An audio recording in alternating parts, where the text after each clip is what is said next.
네, 개장 전 특징주 함께 알아보겠습니다. 동양증권 영업부의 박우신 과장 나와 계십니다. 과장님 어서 오세요. 안녕하십니까? 안녕하세요. 예. 자, 먼저 이 수급 상황부터 확인해 볼까요? 주체별로 어떤 특징들이 있었는지요?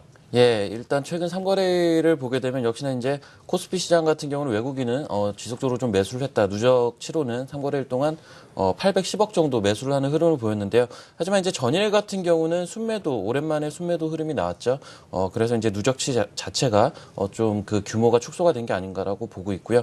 기관 같은 경우는 3거래일 누적으로 3,250억 정도 매도를 보였지만 사실 최근 흐름하고는 틀리게 이제 투신 같은 경우는 3거래일 동안 누적치로는 순매수 흐름을 보였습니다. 따라서 이제 전일 같은 경우도 기관은 순매수 흐름을 보였고요. 이러한 부분들 같은 경우는 그동안 외국인은 지속적으로 우리 시장을 매수를 하고 기관은 지속적으로 매도를 하는 흐름에서 전일 같은 경우는 약간 살짝 반전이 되는 그러한 흐름이 나오면서 규모 자체가 좀 축소가 됐다고 해석을 하시는 게 맞을 것 같습니다. 네. 일단 외국인의 매수 그 강도 자체가 좀 약화되는 흐름이고요. 기관 같은 경우는 매도하는 오히려 강도가 다소 약화되는 진정되는 그런 국면이 아닌가라고 보고 있습니다. 예. 자, 외국인과 기관이 어떤 종목들 많이 담아갔습니까? 예, 일단 뭐 순매수 종목을 상위별로 보게 되면요. 네. 일단 SK하이닉스가 좀 눈에 띕니다. 일단 외국인 같은 경우는 SK하이닉스를 가장 매수를 많이 했고요. 현대차와 현대모비스 그리고 대우증권과 삼성생명 순으로 매수를 하는 흐름을 보였습니다. 기관 같은 경우는 LG유플러스와 LG생활건강, 역시나 이제 SK하이닉스, GKL, 대한항공 등을 매수를 했는데요. 일단 외국인 같은 경우는 뭐 외국인이나 기관이나 SK하이닉스를 공히 매수하는 흐름이 좀 주목할 부분이 아닌가라고 보고 있고요.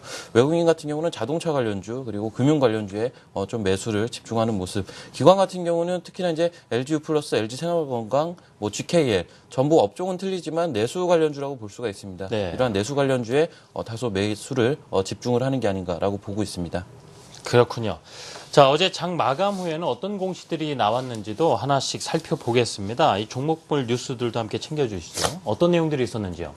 예, 일단 어제 장 마감 이후에 종목별로 좀 뉴스들이 나왔었는데요. 일단 크리스탈 지노믹스가 추가 상장 공시를 냈습니다. BW 행사를 하면서 49,396주를 28일 기준으로 이제 추가 상장을 하기로 했는데요. 사실 크리스탈 같은 경우는 최근에 주가가 굉장히 급등을 했다가 네. 조정을 좀 많이 받았습니다. 이러한 부분 일단은 BW 물량이 그렇게 많지는 않기 때문에 주가의 영향은 좀 제한적이라고 파악을 할 수가 있고요.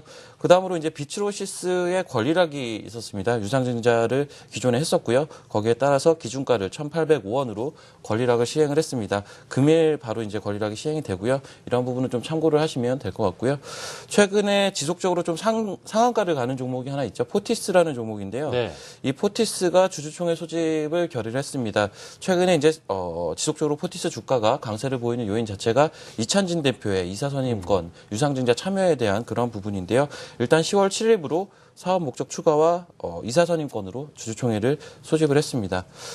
마지막으로 에이테크 솔루션이라는 종목이 실적 발표를 했는데요. 일단 실적이 어닝 서프라이즈가 나왔습니다. 604억 매출, 전년 대비해서 11.7% 증가를 하는 흐름이었고요. 19억 영업이익 97.8% 증가를 하는 흐름이었습니다. 전일 일단 시간에서 상한가를 가는 모습이었기 때문에 이런 부분은 금일 좀 참고를 하시면 좋을 것 같습니다. 예. 자, 지금 방금 말씀드린 부분 기억을 해두시고요. 자, 오늘 장과 뭐 내일 장 대하면서 이 변수도 꼭 기억을 하고 있어야 된다. 어떤 것들이 있을지요? 예, 일단 금일 주요 이슈로 네. 나와 있는 내용들이요. 일단 러시아와 우크라이나의 정상회담이 있고요. 한국 아세안 경제장관회의가 있습니다. 뭐 이런 부분들은 전체적으로 내용들이 나왔을 때 좀 파악을 하시면 될 것 같고요. 한중 기후변화 협상 양자대화 역시나 이제 뭐 앞서 이제 언급드린 내용들과 같이 거시적인 내용이기 때문에 내용 발표 후에 한번 내용을 체크를 해볼 필요가 있을 것 같습니다. 예. 국내 지표로는 2분기 가계신용 잠정치가 발표가 되는데요.